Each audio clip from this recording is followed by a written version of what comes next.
ఆవిడ తీసుకునే జాగ్రత్తల గురించి, ఎటువంటి ఆహారం తీసుకోవాలి, ఆవిడ తీసుకునే కేర్ గురించి ఎంత చెప్పినా కూడా, ప్రజల్లో ఎంత అవగాహన కూడా ఉన్నా కూడా తరచుగా చెప్పవలసిన అవసరం ఎంతైనా ఉంది. ఎందుకంటే మన దేశంలో ఇంకా మాతృ సంబంధించిన మరణాలు 500కి తగ్గలేదు.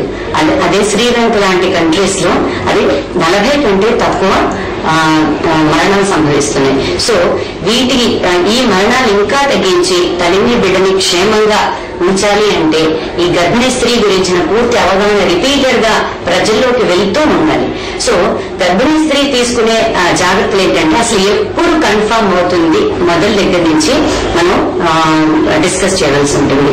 సో ఎప్పుడైనా కూడా నెలసరి సరిగ్గా వచ్చే స్త్రీలలో మిస్డ్ పీరియడ్ అంటే రిప్రొడక్టివ్ ఏజ్ గ్రూప్ అంటారు. అంటే సంతాన సామర్థ్యం కలిగి ఉన్న స్త్రీలలో అంటే 16 నుంచి 45 సంవత్సరాల వయసు గల స్త్రీలలో సంసారం చేస్తున్న వాళ్ళలో ఎప్పుడైనా బహిష్టు లేట్ అయితే అప్పుడు దాన్ని మిస్డ్ పీరియడ్ అంటారు. సో ఆ మిస్డ్ పీరియడ్ వచ్చినప్పుడు దగ్గరలో ఉన్న డాక్టర్ దగ్గరికి వెళ్ళి ఆవిడ ఫిజికల్ ఎగ్జామినేషన్ ద్వారా గాని లేదా మూత్ర సంబంధమైన పరీక్ష ద్వారా గాని మిస్డ్ పీరియడ్ అయినప్పుడు, మహిళ లేట్ అయినప్పుడు యూరిన్ టెస్ట్ చేయడం వల్ల ఫస్ట్ ప్రెగ్నెన్సీ కన్ఫర్మ్ అవుతుంది అనమాట.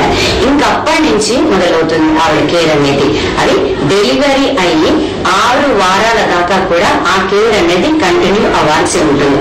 ఎందుకంటే మాతృత్వం అనేది ఒక వరం. సో ఒక 2 3 ఎంతమంది బిడ్డల్ని కన్నా కూడా ప్రతి బిడ్డ కూడా చాలా ఎంతో ఇంపార్టెంట్. సో అటువంటి కండిషన్ లో స్త్రీ తగిన జాగ్రత్తలు తీసుకుని తన ఆరోగ్యం చూసుకుంటూ లోపల ఉన్న శిశువు ఆరోగ్యాన్ని రక్షిస్తూ డాక్టర్ సలహా ప్రకారం మందులు వాడుతూ సుఖంగా ప్రసవం అయ్యి ఎటువంటి ప్రాబ్లం లేకుండా ఆ తర్వాత కూడా బిడ్డకి తగినంతగా పాలిస్తూ హెల్తీగా బిడ్డ పెరగడానికి ఆ స్త్రీ తనకు తాను సహాయం చేసుకోవాలి, డాక్టర్ సహాయం తీసుకోవాల్సి ఉంటుంది. సో ఈ ప్రెగ్నెన్సీ పీరియడ్ మిస్డ్ పీరియడ్ దగ్గర నుంచి అంటే ఆఖరిసారి ఆవిడ బహిష్టు అయిన దగ్గర నుంచి ముఖ్యంగా 40 వారాలు పీరియడ్ ఉంటుందన్నమాట. దీనిని 3 ట్రైమిస్టర్లుగా డివైడ్ చేస్తారు. First trimester, second trimester, third trimester అంటారు అనమాట. ఒక్కొక్క ట్రైమిస్టర్ లో 12 వారాలు గడువు ఉంటుందన్నమాట.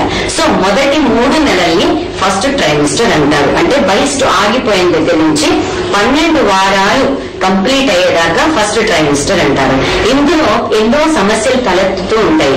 ఇది ముఖ్యంగా తలెత్తే సమస్య వికారం, వాంతులు. అతిగా వాంతులు అవ్వడం, వికారం అనేది సర్వసాధారణం. ఒక 80% మహిళల్లో, గర్భిణీ దాల్చిన మహిళల్లో ఈ వికారం అంటే హైపరెమిసిస్ గ్రావిడేరం అనేది ఉంటుంది. అంటే మార్నింగ్ సిక్నెస్ అనేది ఉంటుంది. ఈ మార్నింగ్ సిక్నెస్ అనేది ఎక్కువ అయ్యి అంటే హాస్పిటల్లో అడ్మిట్ చేయవలసిన పరిస్థితి వచ్చి ఆ స్త్రీలో డీహైడ్రేషన్ అంటే ఆ ద్రవ పదార్థాల యొక్క లెవెల్ పడిపోతే దాన్ని హైపరెమిసిస్ గ్రావిడేరం అంటారు. సో ఈ మార్నింగ్ సిక్నెస్ ని ఏ విధంగా కంట్రోల్ చేసుకోవాలి అంటే నార్మల్ గా ఆ స్త్రీ ఉదయాన్నే లేవడం కంటే 1 గంట లేటుగా లేవవలసి ఉంటుంది. లేస్తూనే మంచం మీద నుంచి దిగి తన పని చేసుకోకుండా మంచం మీద కూర్చుని ఉండగానే మూమెంట్స్ అన్ని కూడా చాలా సున్నితంగా, జాగ్రత్తగా, నాజూకుగా చేయవలసి ఉంటుంది. అక్కడ మంచం మీద కూర్చుని ఒక బ్రెడ్ గాని, ఒక అంటే ఆయిల్ లేని పదార్థం, ఒక టోస్ట్ గాని లేదా ఒక బిస్కెట్ గాని తిని తర్వాత ఒక 5 నిమిషాల తర్వాత మంచం దిగి నిద్ర నుంచి లేచి తన పని తను చేసుకోవాల్సి ఉంటుంది. అట్లాగే మామూలుగా సాధారణంగా తీసుకునే 3 మీల్స్ కాకుండా ఆవిడ రోజుకి 5 సార్లు తరచుగా కొద్దిగా ఆహారం తీసుకోవాల్సి ఉంటుంది. ఎందుకంటే గ్యాస్ట్రిక్ ఎంప్టింగ్ కెపాసిటీ అంటే లోపల డైజెస్ట్ అయ్యే కెపాసిటీ, డైజెషన్ ఆహారం జీర్ణం అయ్యే శక్తి గర్భిణీ స్త్రీలలో లేట్ గా అవుతుంది అనమాట. సో తరచుగా కొంచెం ఆహారం ఆవిడ తీసుకుంటూ ఉండాలి. అదే విధంగా సాలిడ్ ఫుడ్, ద్రవ పదార్థాలు 2 కూడా అంటే గట్టిగా ఉన్న ఫుడ్స్, ద్రవ పదార్థాలు కలిపి తీసుకోకూడదు. సాలిడ్ ఫుడ్స్ విడిగా తీసుకోవాలి. మధ్యలో తగినంత ద్రవ పదార్థాలు తీసుకుంటూ ఉండాలి.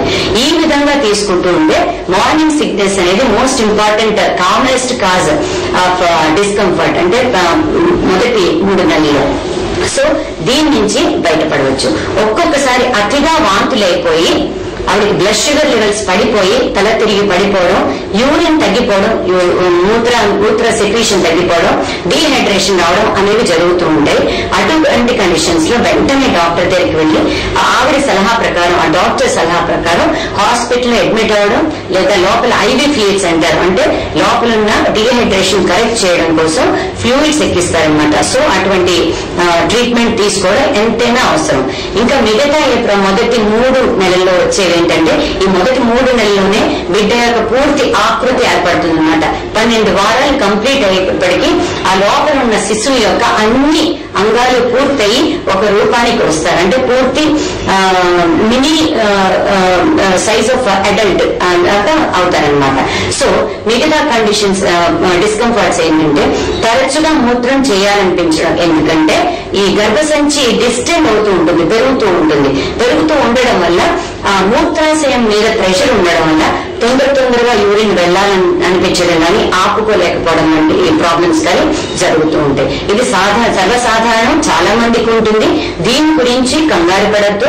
ఈ మూత్రాన్ని ఆపుకోవడానికి కూడా ఎందుకు ప్రయత్నించకూడదు. ఎందుకంటే అట్లా ఆపుకోవడం జరగడం వల్ల నొప్పి రావడం, లేదా ఇన్ఫెక్షన్స్, మూత్రాశయంలో ఇన్ఫెక్షన్ పేరుకుపోవడం, అంటే చీము చేరడం అనే కండిషన్స్ వస్తూ ఉంటాయి.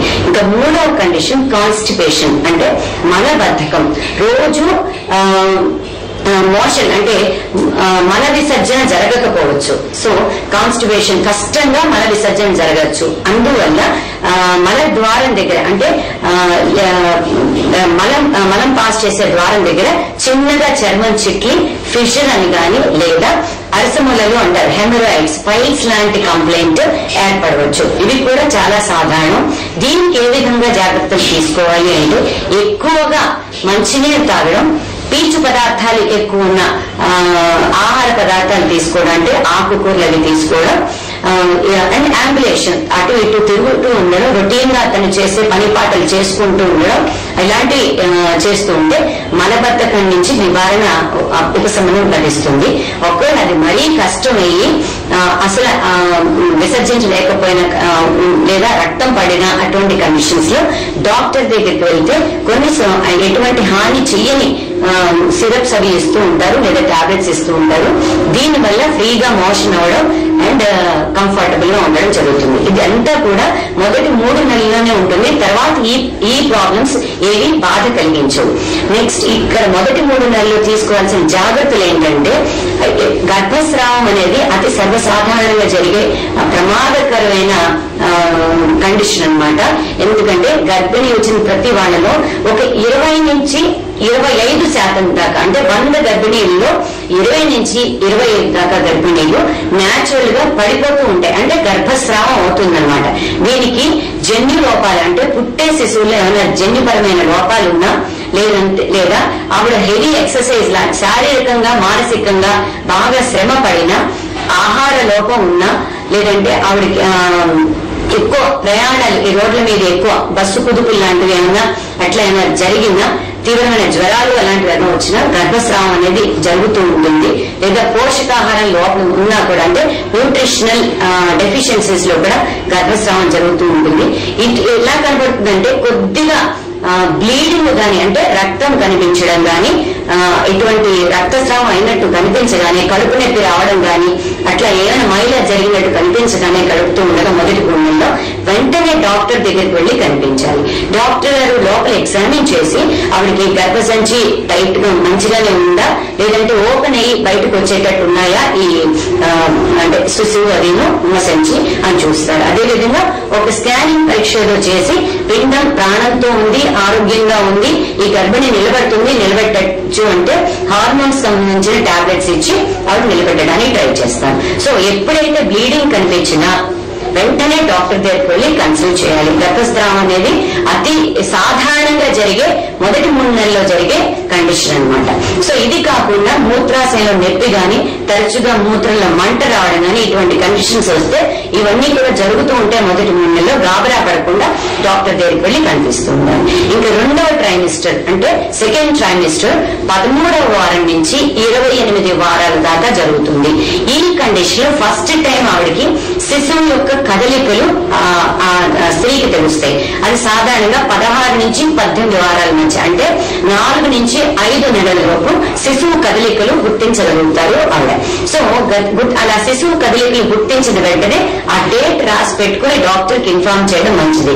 ఎందుకంటే దాని నుంచి కూడా ఆవిడ ఎప్పుడు డెలివరీ అవుతుంది అనేది డాక్టర్లు క్యాల్కులేట్ చేయగలుగుతారు. సో నెక్స్ట్ సెకండ్ ట్రైమిస్టర్ లో తీసుకోవాల్సిన జాగ్రత్తలు అంటే కాళ్ళలో ఏమైనా వాపు వస్తుందా, మూత్రం సరిగ్గా జరుగుతూ ఉందా, ఆకలి మంచిగా అవుతుందా లేదా కాలి నరాలు ఉబ్బుతూ ఉంటాయి, నీలంగా వెయిన్స్ అవి ఉబ్బుతూ ఉంటాయి, ఇటువంటివైనా వస్తున్నాయా అని చెప్పి డాక్టర్ ని కన్సల్ట్ చేయవలసి ఉంటుంది.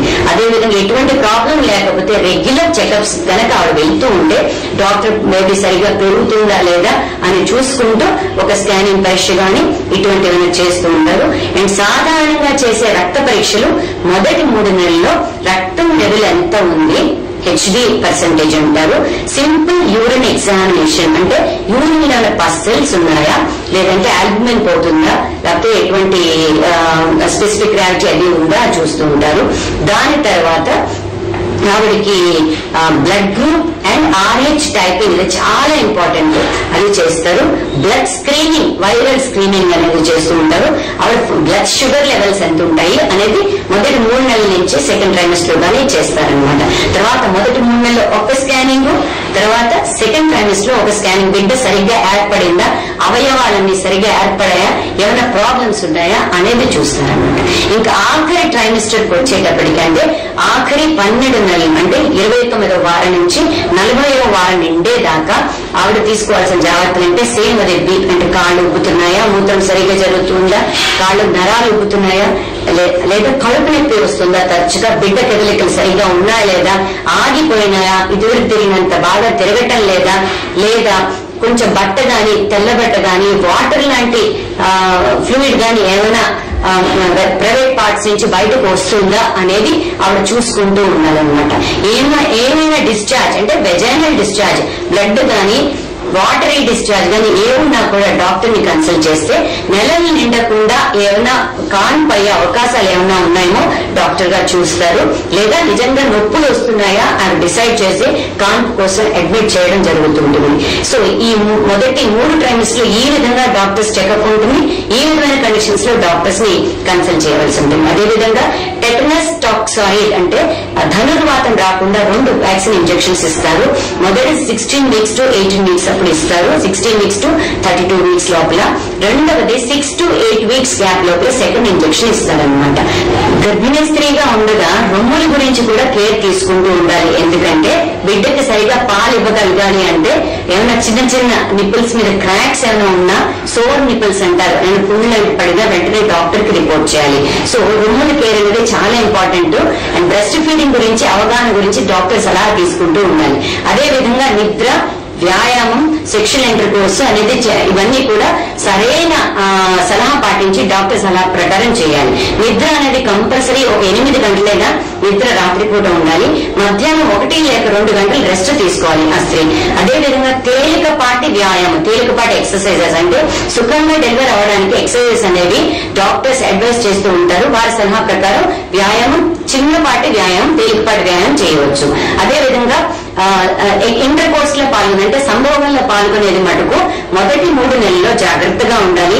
అదే విధంగా డెలివరీ డేట్ కి ఒక 2 వారాల ముందు నుంచి కూడా దూరంగా ఉంటే ఎంతైనా మంచిది. సో ఈ జాగ్రత్తలన్నీ తీసుకుంటే ఎటువంటి ప్రాబ్లం లేకుండా సుఖంగా డెలివరీ అయ్యే ఛాన్సెస్ ఎక్కువ అవుతాయండి.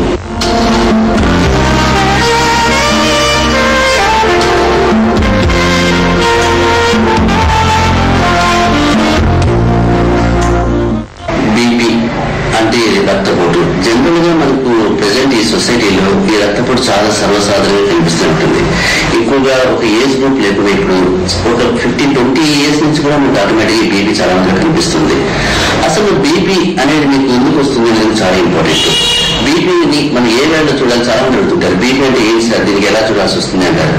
బీపీని WHO ఆర్గనైజేషన్ ప్రకారం చూసుకుంటే వాళ్ళ వాల్యూస్ ప్రకారం 160/90 mm ఆఫ్ హెచ్ని కూడా బీపీగా హైయర్ సైడ్ బీపీగా ట్రీట్ చేస్తుంటారు. అదే ప్రెసెంట్ స్టాటిస్టిక్స్ చూసుకుంటే మనము 120/80 నార్మల్ బీపీగా చూసుకోవచ్చు, 140/90 వరకు బీపీని హైయర్ లైన్ బార్డర్ లైన్ బీపీగా ట్రీట్ చేసుకోవచ్చు. అంటే 140/90 దాటిన తర్వాత అది బార్డర్ లైన్ బీపీగా బీపీ లెవెల్స్ లో మనం మెయింటైన్ చేసుకోవచ్చు అనమాట. సో ఈ బీపీకి ఏ టైంలో చూడాలి కూడా చాలా మంది అడుగుతుంటారు. అంటే ఎక్కువగా జనరల్గా పోయి వర్క్ జాబ్ ఉండే వాళ్ళతో క్లినిక్స్కి వచ్చేటప్పుడు బీపీ పొద్దున మధ్యాహ్నం వస్తుంటారు. కాబట్టి బీపీ ఎప్పుడు కూడా మీకు మార్నింగ్ నిద్ర లేచిన తర్వాత చూసుకుంటే అది కరెక్ట్ గా రీడింగ్ తెలుస్తుంది. తర్వాత సాయంత్రం అన్ని పనులు ఎందుకు రెస్ట్ పీరియడ్ తర్వాత చూసుకుంటే కూడా కరెక్ట్ బీపీ మనం మెజర్ చేసుకునే ఆస్కారం ఉంటుంది. మరి బీపీ రావడానికి రిస్క్ ఫ్యాక్టర్స్ ఏంటి అని ఎవరు ఎక్కువగా కనిపిస్తుంది అంటే కనుక ఒబిసిటీ అంటే అధిక బరువు ఉండేవాళ్ళు, తర్వాత మగవాళ్ళు 45 సంవత్సరాలు దాటిన తర్వాత, ఆడవాళ్ళు 50 సంవత్సరాలు దాటిన తర్వాత ఓవర్ కన్జంప్షన్ ఆఫ్ ఆల్కహాల్ అంటే ఆల్కహాల్ కానీ మద్యపానం ఎక్కువగా తీసుకునే వాళ్ళు, తర్వాత టెన్షన్ స్ట్రెస్ ఎక్కువగా ఉండేవాళ్ళు అంటే మానసిక ఒత్తిడి ఎక్కువ ఉండే వాళ్ళలో కూడా కనిపిస్తుంటుంది. దాంతోపాటు ఫ్యామిలీ హిస్టరీ అంటే ఫ్యామిలీ హిస్టరీ ఎవరికైనా బీపీ ఉందంటే రావడానికి కూడా చాలా ఆస్కారం ఉంటుంది. ఇవన్నీ కూడా మనము జనరల్ గా మన బీపీ రావడానికి మెయిన్ రిస్క్ ఫ్యాక్టర్స్ కిందకి తీసుకోవచ్చు. మరి బీపీలో ఎన్ని రకాలు ఉన్నాయి అని చాలా మంది అడుగుతుంది. బీపీ అంటే చాలా ఒకటే అనుకుంటారు. బీపీలో మీకు చాలా రకాలు ఉన్నాయి. దాంట్లో మనం ముఖ్యంగా చెప్పుకోవాల్సింది ప్రైమరీ హైపర్ టెన్షన్. ఈ ప్రైమరీ హైపర్ టెన్షన్ కూడా మీకు ఎసెన్షియల్ హైపర్ టెన్షన్ అంటారు దీన్ని. అంటే దీంట్లో స్పెసిఫిక్ కాజ్ ఏమి ఉండదు, అంటే స్పెసిఫిక్ గా కారణం అంటూ చెప్పలేము. దీనికి రావడానికి చాలా మందిలో కనిపిస్తుంటుంది ఇది. సో ఈ ప్రైమరీ హైపర్ టెన్షన్ వచ్చిన వాళ్ళకు ఏ రీజన్ వాళ్ళు వచ్చినా కూడా చెప్పడం కష్టం, కానీ ఎక్కువ మంది శాతం ఈ కేటగిరీ కిందకే వస్తుంటారు. Secondary hyper tension. ఈ సెకండరీ హైపర్ టెన్షన్ అంటే మీకు ఆల్రెడీ బాడీలో వేరే ఏమైనా ప్రాబ్లమ్స్ ఉన్నప్పుడు దాని వల్ల వచ్చేదాన్ని మనం సెకండరీ హైపర్ టెన్షన్ అంటాము. అంటే సెకండరీ హైపర్ టెన్షన్ అనేది మీకు ఎక్కువగా మీకు కిడ్నీ ప్రాబ్లమ్స్ ఉండే వాళ్ళకి కానీ, ట్యూమర్స్ ఎడ్రినల్ గ్లాండ్స్ ట్యూమర్స్ ఉండే వాళ్ళకి కానీ, కంటిన్యూగా హార్ట్ డిసీజ్ అంటే ఏమైనా వారసత్వంగా ఏమైనా హార్ట్ సమస్యలు వ్యాధులు ఉండే వాళ్ళు కానీ, ఇంప్రాపర్ యూజ్ ఆఫ్ డ్రగ్స్ కొన్ని డ్రగ్స్ కొందరు వాడుతుంటారు అలాంటి వాళ్ళు కానీ, స్టీరాయిడ్స్ ఇలాంటివి ఎక్కువగా వాడిన వాళ్ళు కానీ, ఇలాంటి వాళ్ళు మనకి బీపీ లక్షణాలు కనిపిస్తుంది. దీన్ని సెకండరీ హైపర్ టెన్షన్ అంటారు. ఈ సెకండరీ హైపర్ టెన్షన్ మనం ట్రీట్ చేయాలనుకుంటే ముందు మనకు బేసిక్ కాజ్ తెలియాలి ఎందుకు వస్తుంది అనేది. దాన్ని ట్రీట్ చేస్తే కన్నా ఆటోమేటిక్ గా బీపీ తగ్గిపోతుంది. థర్డ్ కేసు లో మనం చూడాలంటే ఈ మూడో కేసు పల్మనరీ హైపర్ టెన్షన్ అంటారు. ఈ పల్మనరీ హైపర్ టెన్షన్ అంటే లంగ్స్ కి సంబంధించిన అంటే ఊపిరితిత్తులకు సంబంధించిన ప్రాబ్లం ఇదన్నమాట.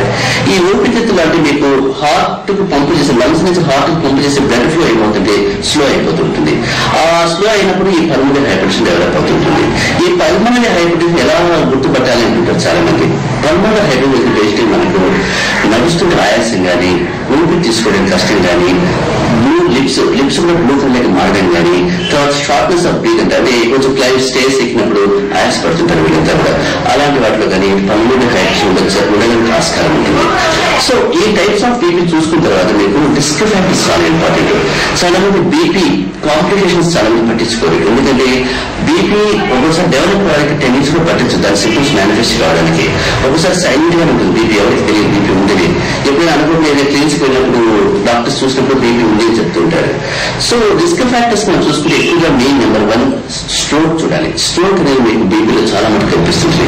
ఈ స్ట్రోక్ రావడానికి ఏమంటే ఆర్టరీస్ లో ఉండే పంపింగ్ కెపాసిటీ వీక్ అయినప్పుడు ఈ స్ట్రోక్ కనిపిస్తుంటుంది. ఈ స్ట్రోక్ వచ్చేటప్పుడు మీకు అది కరెక్ట్ గా 48 hours లో మనం హ్యాండిల్ చేయకపోతే కదా పేషెంట్ కు చనిపోయే ఆస్కారంగా ఉంటుంది. అంటే ఇంకా సెరిబ్రల్ హెమరేజ్ ఉంటుంది. బ్రెయిన్ సప్లై చేసే బ్లడ్ టక్కని కట్ ఆఫ్ అయిపోతుంటుంది.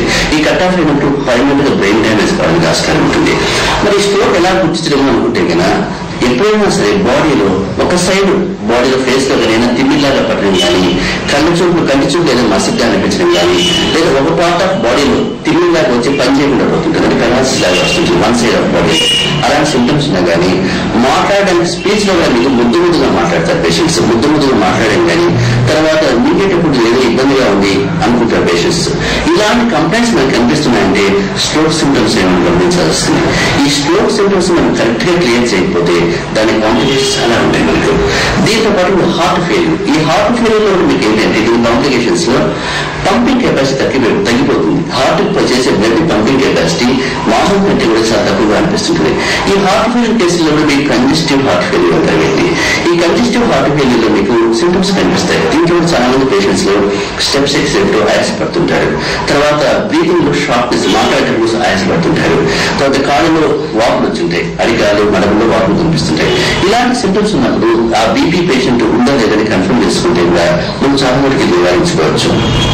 దీంతో పాటు చూసుకుంటే కదా అంటే ఈ కామన్ లో వచ్చే కాంప్లికేషన్ అంటారు ఆర్టీరియల్ స్క్లెరోసిస్ అంటారు. అంటే మీకు వెజల్స్ నేరో అయిపోతుంటాయి. థికెన్ వెజల్స్ అంటే ఇక్కడ కొలెస్ట్రాల్ వల్ల కానీ కాల్షియం లెవెల్స్ కూడా అక్కడ ఆ చోటు ఇచ్చుకోవడం వల్ల నేరో అయిపోయినప్పుడు పంపింగ్ కెపాసిటీ తగ్గిపోతుంది బ్లడ్ లో. ఇది కూడా మీకు చాలా కామన్ గా కనిపించే డిజార్డే ఆర్టీరియల్ స్క్లెరోసిస్. సో దీన్ని కూడా మనం సరిగా హ్యాండిల్ చేయకపోతే కదా హార్ట్ ఫెయిల్యూర్ ఆస్కారం చాలా ఉంటుంది కేసు. అంటే హార్ట్ ఎన్లార్జింగ్ కాంప్లికేషన్స్ వస్తుంటాయి. అంటే కొలెస్ట్రాల్ కూడా చాలా ఇంపార్టెంట్. మరి బీపీ వచ్చినప్పుడు ఎలాంటి టెస్ట్ చేయాలని చాలా మంది అవుతుంటారు. టెస్ట్ మీరు మామూలుగా చూసారంటే సీరం క్రియాటిన్ లెవెల్ ఒకటి, లిపిడ్ ప్రొఫైల్ వస్తుంది. ఇంకా మీకు ఈసీజీ ఒకటి, కామన్ సిబిపి పిక్చర్ ఒకటి, ట్రెడ్మిల్ టెస్ట్ ఒకటి, చెస్ట్ ఎక్స్రే ఒకటి, ఇలాంటివన్నీ మనం చేసుకుంటే కదా దీని కాంప్లికేషన్స్ బీపీ వల్ల ఏమేమి వచ్చాయని తెలిసిపోతుంది. మనకు ఈజీగా గుర్తుపడచ్చు. మరి దీనికి ఎలా ప్రివెంట్ చేయాలి అనేది చాలా మంది అన్నారు. అంటే బీపీ రాకుండా మనం నివారించవచ్చున. బీపీ రాకుండా నివారించే మీకు చాలా మార్గాలు ఉన్నాయి. నెంబర్ 1, అధిక బరువు ఉంటే మాత్రం ఓవర్ వెయిట్ ఉంటే మాత్రం తగ్గించుకోవాల్సి వస్తుంది. స్మోకింగ్ మానేయాలి, ఆల్కహాల్ తీసుకోకూడదు, ఫ్రైడ్ ఐటమ్స్ తగ్గించుకోవాలి, ఫాస్టింగ్ ఎక్కువగా చేయకూడదు, ఉపవాసం ఎక్కువ ఉండకూడదు. ఈ ఫ్రైడ్ ఐటమ్స్ మనకి బయట దొరికే ఐటమ్స్ ఉన్నాయి, దాన్ని తగ్గించుకోవాల్సి వస్తుంది. దాంతోపాటు సరైన నిద్ర ఉండాలి, మెడిటేషన్, ఎక్సర్సైజ్ చేసుకోవాల్సి వస్తుంది. అంటే దీంట్లో ఒక జనరల్ రూల్ ఏంటంటే బీపీలో eat well, sleep well, work well, ఆ 3 మనం తప్పనిసరిగా పాటించాలి. సరిగా నిద్రపోవాలి, సరిగా పనిచేయాలి, సరిగా తీసుకోవాలి ఆహారం. ఈ 3 కరెక్ట్ గా మనం పాటిస్తే కనుక బీపీ రాకుండా మనం నివారించుకోవచ్చు. ఏదైనా సరే మనము ఖర్చు పెట్టిన డబ్బు బ్లడ్ వాల్యూ తగ్గించుకోవడానికి, బ్లడ్ వాల్యూ తెచ్చుకోవడానికి మనం దాన్ని ప్రాపర్ వేలు పనికొస్తే కనుక బీపీ రాకుండా నివారించవచ్చు. మరి బీపీ వచ్చింది చాలా మంది ఏంటంటే బీపీ మనం హోమియోపతి హ్యాండిల్ చేసుకోవచ్చా అని అడుగుతుంటారు. అంటే ఇది చాలా డేంజరస్ ప్రాబ్లం కదా, ఇది ఎక్కువ ప్రాబ్లం అవుతుంది కదా, మరి హోమియోపతి ఎంతవరకు దీనికి పరిష్కారం చూపిస్తుంది అంటారు. హోమియోపతిలో మీకు ఈ బీపీ హ్యాండిల్ చేయడానికి చాలా మంచి డ్రగ్స్ ఉన్నాయి. ఎందుకంటే మీకు బీపీ వల్ల ఏమవుతుందంటే ఫ్యూచర్ కాంప్లికేషన్ వెళ్ళిపోయచ్చు. అంటే ఇప్పుడు స్ట్రోక్ రాకుండా వెళ్ళిపోవచ్చు, హార్ట్ ఫెయిల్యూర్ రాకుండా వెళ్ళిపోవచ్చు, వెజల్స్ న్యారోయింగ్ కాకుండా వెళ్ళిపోవచ్చు. ఇలాంటివన్నీ మీకు హోమియోపతిలో మంచి డ్రగ్స్ ఉన్నాయి.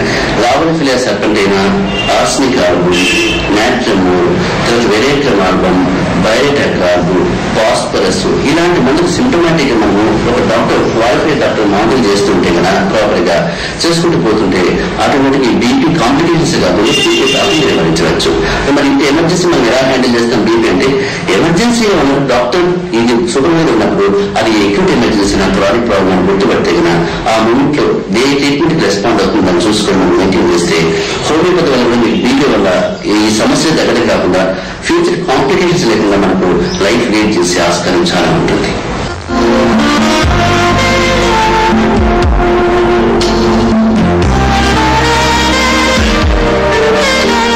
మూత్ర వ్యవస్థలో ఇన్ఫెక్షన్స్ అనేవి సర్వసాధారణంగా ప్రతి వ్యక్తిలోనూ ఎప్పుడో ఒక వస్తూనే ఉంటాయి. అయితే దీని యొక్క లక్షణాలు ఏంటి, అవి ఎందుకు వస్తాయని తెలుసుకుందాం. ముఖ్యంగా మూత్ర ఇన్ఫెక్షన్ ఉంది అని అంటే ఆ వ్యక్తి మూత్రం మళ్ళీ మళ్ళీ రావడం, లేదా మూత్రం పోసినట్టు మంటగా ఉండడం, మూత్రంలో ఎరుపుదనం ఉండడం, మూత్రం ఆగి ఆగి రావడం, లేదా వెన్ను భాగం లోపల నొప్పిగా ఉండటం, చలి జ్వరం రావడం, కొన్నిసార్లు మూత్రము సంపూర్ణంగా ఆగిపోవడం, ఇవన్నీ కూడా మూత్రంలో ఏదో ఒక ఇన్ఫెక్షన్ కానీ లేక ఫారెన్ బాడీ కానీ ఉందేమో అనే ఒక అనుమానం కలిగేస్తుంటాయి. ఇంకొక ముఖ్యమైన కారణం ఏంటంటే మూత్ర పిండంలో కానీ మూత్రాశయంలో కానీ రాళ్ళు ఉన్నట్లయితే దాని యొక్క ఉపరితలం లోపల దాని యొక్క క్రియాసిస్ అంటాం, అంటే ఉండే సందుల లోపల కూడా బ్యాక్టీరియా దాటుకొని అప్పుడప్పుడు బయటకు వస్తూ మూత్ర వ్యవస్థలో ఇన్ఫెక్షన్ మళ్ళీ మళ్ళీ కలిగజేస్తుంటాయి. అయితే వీటి కారణాలు ఏంటి అని మనం తర్కించి చూసినట్లయితే చిన్నపిల్లల్లో వేరు కారణాలున్నాయి, యుక్త వయసున్నటువంటి స్త్రీ పురుషుల్లో మరికొన్ని కారణాలున్నాయి, అదే వృద్ధుల లోపల స్త్రీ పురుషుల్లో వేరే కారణాలున్నాయి. చిన్నపిల్లలు గమనించినట్లయితే వారు పుట్టుకతో కొన్ని దెబ్బల గురి కావచ్చు. ఉదాహరణకు అప్పుడే పుట్టినటువంటి మగ శిశువు లోపల మూత్రనాళం యొక్క చివర సన్నపడిపోయి దాన్ని యూరెథ్రల్ స్టెనోసిస్ అంటాం. అందువల్ల ఆ శిశువు మూత్రాన్ని ఆపాకపోయడము, లేక మూత్రం పోసేటప్పుడు ఏడవడము, లేక మూత్రం చిక్కగా పాలతో కలిపినట్టుగా రావడము, లేక అసలు పాలు తాగలేకపోవడం, వాంతులు చేసుకోవడం, ఇవన్నీ కూడా ఏదో ఇన్ఫెక్షన్ ఉంది అని తెలియజేస్తాయి. మరికొంత మందిలో మూత్రనాళంలో చిన్న పొరలుగా ఉంటాయి, అంటే అవి మూత్రం పోసేటప్పుడు ఆ శిశువుకి అడ్డం వస్తాయి. దాన్ని పోస్టీరియర్ యూరెథ్రల్ వాల్వ్స్ అంటారు. ఇవి కంజనైటల్ జబ్బులు. అంటే పుట్టుక సమయంలోనే నుండి ఆ శిశువుకి కొన్ని నెలల వరకు కొన్ని సంవత్సరాల వరకు ఇబ్బంది కలిగిస్తూ ఉంటాయి. అది తీవ్ర దాల్చినప్పుడే తల్లిదండ్రులు మా దగ్గర తీసుకొచ్చినప్పుడు చూస్తే కిడ్నీలు ఎన్లార్జ్ కావడం లేదా కిడ్నీస్ ఫెయిల్ అనేది కూడా కొన్నిసార్లు తెలిసే ప్రమాదం ఉంది. అయితే ఆడపిల్లలు చూసినట్లయితే చిన్నపిల్లల్లో కంజనైటల్ బ్లాడమిక్ అబ్స్ట్రక్షన్ ఉంది. అంటే మూత్రాశయం యొక్క ద్వారం సరిగా తెలుసుకోదు. కాబట్టి ఆ శిశువు తన యొక్క నాళానికి వ్యతిరేకంగా చాలా ఇంటెన్స్ ప్రెషర్స్ జనరేట్ చేస్తుంటుంది. అందువల్ల మూత్రాశయం ఎన్లార్జ్ అవ్వడం, తద్వారా మూత్రం కిడ్నీలోకి వెళ్ళిపోవడం, బయటకు రాలేకపోవడం, అలా మూత్రం మిగిలిపోయి చివరికి ఎల్లకాలం మూత్రం పోయడానికి ప్రయత్నిస్తూ చుక్కలు కావడం కూడా చూస్తుంటాం. అయితే ఇవన్నీ కూడా ఆ శిశువుని త్వరగా యూరాలజిస్ట్ ని సంప్రదించాలని తెలియజేసే లక్షణాలే. యుక్తవయసులో గమనించినట్లయితే వాళ్ళకు ఎక్కువగా స్టోన్ డిసీజ్ అంటే మూత్రపిండంలో రాళ్ళు కానీ లేక మూత్ర నాళంలో ఇరుక్కొని వెన్ను భాగంలో కానీ పక్క నుంచి వచ్చి గజ్జల్లో కానీ లేక విషయంలో కానీ అప్పుడప్పుడు నొప్పి వస్తుంటుంది. ఇవన్నీ కూడా కిడ్నీ నుంచి వచ్చే నాళం యూరేటర్ అనే దాంట్లో రాయి ఇరుక్కుందని అక్కడి నుంచి కదిలి వస్తుంటే దాని యొక్క లక్షణం మారుతున్నా కూడా అని కూడా ప్రజలు గుర్తించే అవకాశం ఉన్నాయి. కొన్నిసార్లు దగ్గినప్పుడు కానీ తుమ్మినప్పుడు కానీ సడన్ గా ఏదో జారి పడినట్టుగా ఉంటుంది. అది మూత్ర నాళం నుంచి రాయి బయటకు వచ్చేటప్పుడు ఉండే లక్షణం. అయితే రాళ్ళు ఉన్నాయి అని అంటే దానివల్ల ఇన్ఫెక్షన్ లేక నొప్పి లేక రక్తస్రావం కూడా జరగచ్చు. అయితే యుక్త వయసులో ఉండే మరొక ముఖ్యమైన అంశం ఏంటంటే సుఖవ్యాధులు, సెక్షువల్లీ ట్రాన్స్మిటెడ్ డిసీజ్ వల్ల కూడా, అన్ప్రొటెక్టెడ్ సెక్స్ వల్ల కూడా ఇన్ఫెక్షన్స్ మూత్రనాళంలో చేరడం, తద్వారా మూత్రాశయానికి అక్కడి నుంచి బ్యాక్టీరియా పైకి ఎగవాకి కిడ్నీపై దండయాత్ర చేసి దాన్ని కూడా నాశనం చేసే అవకాశాలు ఉన్నాయి. కాబట్టి ప్రతి వ్యక్తి కూడా తన యొక్క జెంటల్ హెల్త్ ని లేక ఈ సెక్షువల్ ట్రాన్స్మిటెడ్ డిసీజ్ కు దూరంగా ఉండాలని గుర్తుంచుకోవాలి. వీళ్ళు ఉన్నటువంటి రాళ్ళకు కూడా ఒకసారి చిన్న రాయి ఉంది అని తెలిస్తే అది బయటకు వచ్చే వరకు కూడా ఆ వ్యక్తి పలు జాగ్రత్తలు తీసుకోవాలి. ఎందుకంటే అది ఉన్నప్పటికీ నిర్లక్ష్యం చేసినా లేక చికిత్స తీసుకోకపోవడం వల్ల అది పెద్ద అవడము లేక ఆ సమయంలో వచ్చే ఇన్ఫెక్షన్ వల్ల కిడ్నీ నెమ్మదిగా కాంట్రాక్ట్ అవుతుంది. దాన్ని క్రానిక్ పైలోనెఫ్రైటిస్ అంటారు. అంటే కిడ్నీలో ఉండే పల్ప్ మెల్లగా కాంట్రాక్ట్ అయ్యి పని చేయకుండా పోతుంది. ఇలా ఉండడం వల్ల ప్రపంచవ్యాప్తంగా 10% మంది కిడ్నీ ఫెయిల్యూర్ పేషెంట్స్ లో ఇన్ఫెక్షన్ కారణమని మనం గుర్తుంచుకోవాలి. మూత్రాశయంలో కానీ ఇన్ఫెక్షన్ ఉంది అని అంటే అక్కడ మూత్రం ఆగిపోవడము, మూత్రం మిగిలిపోవడము, మిగిలిపోయిన మూత్రం నుంచి మళ్లీ మూత్రం పోవడం ఇవన్నీ జరుగుతుంటాయి.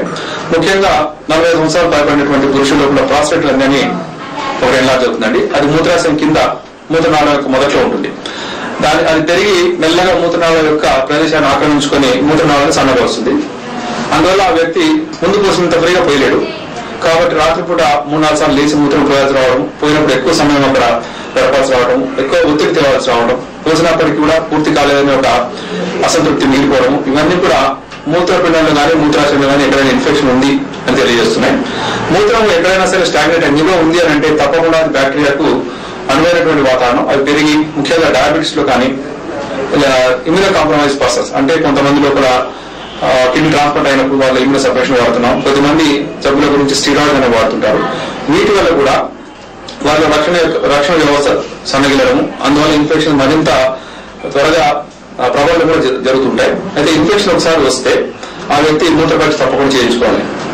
యూరిన్ కల్చర్ అనే పరీక్ష లోపల కనీసం 1 మిల్లీలీటర్లో 1,00,000 బ్యాక్టీరియా కంటే ఎక్కువగా ఉంటే దాన్ని డెఫినెట్ యూరినరీ ట్రాక్ట్ ఇన్ఫెక్షన్ అంటుంటాం. అయితే దానికి సంబంధించినటువంటి ఏ బ్యాక్టీరియా ఉన్నాయి, దానికి ఏ యాంటీబయాటిక్ వాడాలని కూడా ఆ పరీక్షలో వస్తుంది. ఆ బ్యాక్టీరియా కనుక 1 వారం రోజులు బ్యాక్టీరియాకు సంబంధించినటువంటి యాంటీబయాటిక్ వాడితే 10 రోజుల్లో ఒక ఇన్ఫెక్షన్ కంట్రోల్ అవుతుంది. కాలేదు అని అంటే ఆ వ్యక్తిలో ఇంకేమైనా సమస్యలు ఉన్నాయని మేము అనుమానపడుతున్నాం. ఉదాహరణకు స్కానింగ్ చేసినప్పుడు చిన్న రాళ్ళు ఉంటే ఆ ఇన్ఫెక్షన్ తప్పకుండా మళ్ళీ రికరెన్స్ అవుతుంది. కాబట్టి ఆ రాళ్ళు బయటకు వచ్చే వరకు కూడా ఇన్ఫెక్షన్ మళ్ళీ రావచ్చు. ఆ రాళ్ళ యొక్క చికిత్స తీసుకోవాలని కూడా మనుషులు గుర్తుంచుకోవాలి. కొంతమంది మేము చూసారంటే కొన్ని సంవత్సరాల వరకు రాళ్ళు ఉన్నప్పటికీ కూడా చికిత్స తీసుకోకపోవడం, ఇన్ఫెక్షన్స్ వచ్చినప్పుడు మాత్రమే కొన్ని మాత్రలు వాడడం చూసాం. దానివల్ల వచ్చే నష్టం ఏంటంటే ఇన్ఫెక్షన్ పూర్తిగా పోదు, రెండవది కిడ్నీస్ చెడిపోవడానికి అవకాశం ఉంది, మూడవది రాళ్ల వల్ల వారికి క్రానిక్ ఇల్ హెల్త్ అంటే దాని క్రానిక్ రీనల్ ఫెయిల్యూర్ అంటారు. కిడ్నీ తక్కువగా పనిచేయడం వల్ల కొద్దిగా మనుషులు ఉబ్బిపోవడము, ఆకలి తగ్గడము, వాంతులు రావడము, లేకపోతే ఆయాసపడటము, బరువు పెరగడం, ఇవన్నీ కూడా స్లోగా కిడ్నీ ఫంక్షన్ దెబ్బతింటుందని తెలియపరిచే లక్షణాలు. అయితే స్త్రీల లోపల గమనించినట్లయితే మెనోపాజ్ తర్వాత అంటే ఋతుస్రావం ఆగిపోయిన తర్వాత 40 సంవత్సరాల వయసులో ఉన్నటువంటి స్త్రీలలో యువతలో స్టీనోసిస్ అనేది జరుగుతుందండి. అంటే అక్కడ ఉన్నటువంటి మూత్రనాళం కూడా హార్మోన్ ప్రభావంతో అది చాలా సజావుగా సున్నితంగా ఉంటుంది. 40 సంవత్సరాలు దాటిన వారిలో హార్మోన్ యొక్క లోపం వల్ల లేక కొరత వల్ల అది గట్టిగా అయిపోతుంది. అందువల్ల మూత్రాశయం కోరినప్పుడు పూర్తిగా తెరుచుకోదు. కాబట్టి మూత్రనాళం మూసుకుపోవడానికి స్టీనోసిస్ అంటారు. ఇలా జరిగిందంటే వాళ్ళు రెసిడ్యువల్ యూరిన్ అంటే మూత్రం పోసిన తర్వాత కూడా కొంత మిగిలిపోతుంది. మామూలు వ్యక్తికి అయితే పూర్తిగా ఖాళీ చేసుకోవాలి. ఎవరైనా కొంత మూత్రాన్ని వదిలేస్తున్నారు మూత్రాశయంలో అంటే తప్పకుండా అక్కడ ఇన్ఫెక్షన్ మళ్ళీ వస్తాయి. కాబట్టి ఇలా యూరినల్ స్టోన్స్ ఉన్న స్త్రీ లోపల అక్కడ హార్మోన్ క్రీమ్స్ కనుక దాన్ని పూసినట్లయితే మళ్ళీ వారి ద్వారం చక్కగా తెరుచుకుంటుంది. కొంతమందిలో మరీ టైట్ గా ఉన్నట్లయితే దానికి యూరిథరల్ డైలటేషన్ అంటే దాన్ని వెడప్ చేసే చిన్న రాడ్ ద్వారా దాన్ని వెడప్ చేసే మైనర్ ప్రొసీజర్ ఉంది. ఆ ప్రొసీజర్ ద్వారా వెడప్ చేసినట్లయితే మళ్ళీ వారు కూడా అందరిలా చక్కగా మూత్రం పోవడానికి అవకాశం ఉంది. ప్రాస్టేట్ గ్రంథి కనుక పెరిగిన పురుషుల లోపల అది మరీ ఎక్కువగా పెరిగింది, మందుల ప్రభావం కనుక సరిగా లేదు అని అంటే తప్పకుండా తొలగించాల్సి రావచ్చు.